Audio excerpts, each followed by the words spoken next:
अजय धवले जी हैं, बीजेपी के प्रवक्ता हैं। अजय जी, क्या चर्चाएं चल रही हैं आपके खेमे में? ये देखिए अपर्णा जी, आज तो चर्चाओं का दौर से अधिक भारतीय जनता पार्टी में उत्साह का माहौल है। और मध्य प्रदेश की जनता ने जो अभूतपूर्व जनादेश दिया है हमारे संगठन को, हमारे कार्यकर्ताओं को, उन सब की ओर से मध्य प्रदेश की 9.5 करोड़ जनता को स्नेह ज्ञापित करने और धन्यवाद ज्ञापित करने का समय है। निश्चित रूप से अभी प्रश्न सरकार बन रही है तो मुख्यमंत्री का प्रश्न आएगा, लेकिन भारतीय जनता पार्टी की परंपरा है कि वो उस परंपरा के तहत जो भी मुख्यमंत्री का चेहरा होगा उसे संसदीय परंपरा के तहत घोषित भी किया जाएगा।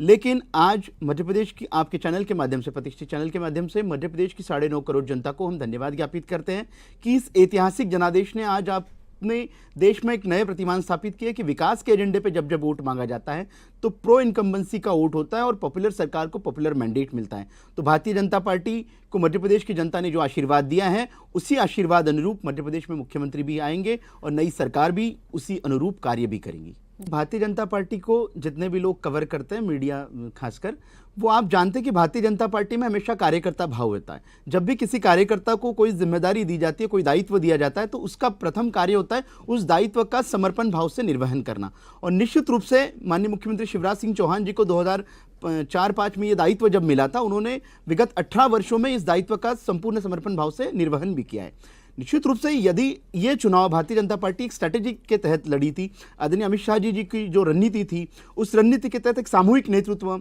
जेपी नड्डा जी हमारे राष्ट्रीय अध्यक्ष जी, उनका मार्गदर्शन, मध्य प्रदेश भारतीय जनता पार्टी के शुभंकर प्रदेश अध्यक्ष हमारे विष्णुदत्त शर्मा जी का कोऑर्डिनेशन और केंद्र की सारी जो टीम लगी थी, उनका ये संयोजन में ये चुनाव हुआ है। जी, हमने किस सरकार के कामों पर वोट मांगा, किस सरकार की नीतियों पर वोट मांगा?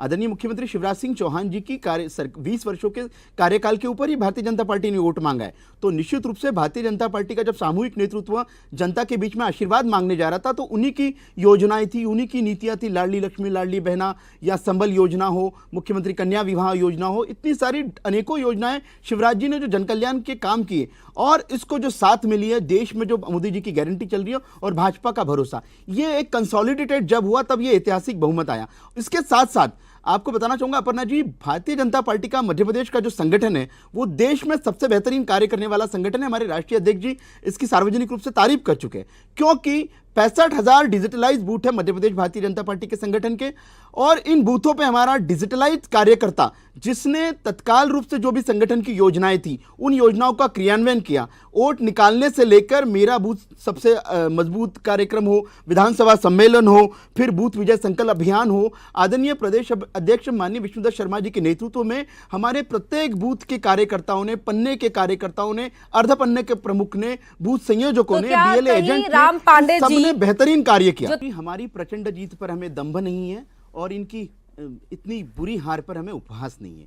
देखिए, कांग्रेस का दोगलापन कैसा है, वैचारिक दोगलापन कैसा है, जब ये कर्नाटक और हिमाचल जीत जाते हैं तब उस ईवीएम की इज्जत बच जाती है, और आज जब मध्य प्रदेश हार गए तब वहां पे बल याद आ रहा है, इनको धन और बल याद आ रहा है। देखिए, मैं मेरे कांग्रेस के ऊर्जावान प्रवक्ता को ये भी बताना चाहूँगा कि जनता के बीच में जाएंगे, जनता की बातें करेंगे तो आप निश्चित रूप से कभी ना कभी आपको मौका मिलेगा। लेकिन कांग्रेस करती क्या है, आज अगर ये आपके लिए अप्रत्याशित हार हुई है आपके, क्योंकि हमें तो पता था, ये प्रत्याशित था हमें कि कांग्रेस इस तरीके से हारने वाली है, लेकिन आपके लिए अप्रत्याशित हार है, तो इन हार का कहीं ना कहीं समीक्षा होने की आवश्यकता थी, कहीं ना कहीं मंथन होना था कि हमें करणीय कार्य क्या करने। देखिए, हम जब हमारे बूथों पे जाते तो हमारे बूथों को 15 करणीय कार्य देते कि क्या क्या करना है, जनता के साथ कैसी बात करनी है, अपने विकास के एजेंडे को कैसे पहुंचाना है। कांग्रेस कह रही थी इस पूरे चुनाव में कि जनता चुनाव जिताएगी, जनता भाजपा को हराएगी, जनता चुनाव जिताएगी, जनता चुनाव जिताएगी, लेकिन जनता के पास पहुंचना पड़ता है। कांग्रेस की लीडरशिप का मैं आपको बता दूं अपर्णा जी,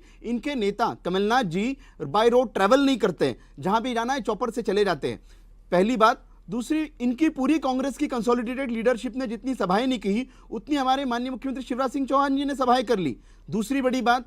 तीसरी बड़ी बात, हमारा एक बूथ का कार्यकर्ता भारतीय जनता पार्टी की केंद्र से लेकर राज्य की योजनाओं के नाम गिना देगा, लेकिन कांग्रेस का नेतृत्व, कांग्रेस के प्रवक्ता, कांग्रेस की बाकी रीजनल लीडरशिप ये अपने करणीय कार्यों को जनता तक के नहीं पहुंचा सकती। लेकिन झूठ बोलना, भ्रष्टाचार के आरोप लगाना, भ्रष्टाचार का आरोप ये लगाते हैं। नरेंद्र सिंह तोमर जी के बेटे का वीडियो आया, इनके राष्ट्रीय प्रवक्ता ने पत्रकार वार्ता लेके कहा कि हम उस वीडियो की पुष्टि नहीं करते हैं। भ्रष्टाचार का जब ये आरोप लगा रहे थे तब गांधी परिवार के नेशनल हेराल्ड की 751 करोड़ रुपए की संपत्ति अटैच हो जाती है। आपको किस मुंह से आप भारतीय जनता पार्टी पे भ्रष्टाचार का आरोप लगा सकते हैं? जब हम विकास का एजेंडा ला रहे हैं, ये धर्म की बात कह रहे हैं, भगवान श्री रामलला 500 वर्षों से टेंट में रहे, हमको ही नहीं पूरे विश्व को उनके उस भव्य दिव्य मंदिर की प्रतीक्षा थी। एक भारतवासी होने के नाते, एक सनातनी होने के नाते मैं राम जी को भी बोलता हूं कि हमारा कर्तव्य क्या था। जब भारतीय जनता पार्टी उस रामलला के प्राण प्रतिष्ठा के पोस्टर लगा रही है, आपकी कांग्रेस को समर्थन करना था कि नहीं, ये हम सभी हिंदुओं की या सभी सनातनियों की अपेक्षा थी कि भगवान रामलला का भव्य दिव्य मंदिर बने। आप कह रहे कि भारतीय जनता पार्टी ने धर्म का मुद्दा बनाया।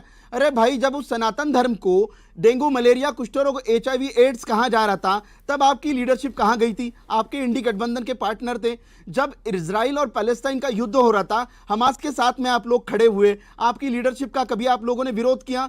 देश ये सब देख रहा है। एक ऐसा प्रधानमंत्री जिसको 14 राष्ट्रों ने अपने सर्वोच्च नागरिक सम्मान से सम्मानित किया, उसको आपके राहुल गांधी जी पनौती कह रहे। आपकी पूरी की पूरी कांग्रेस की लीडरशिप, आपके कार्यकर्ता वो ट्विटर ट्रेंड कराने में लग गए।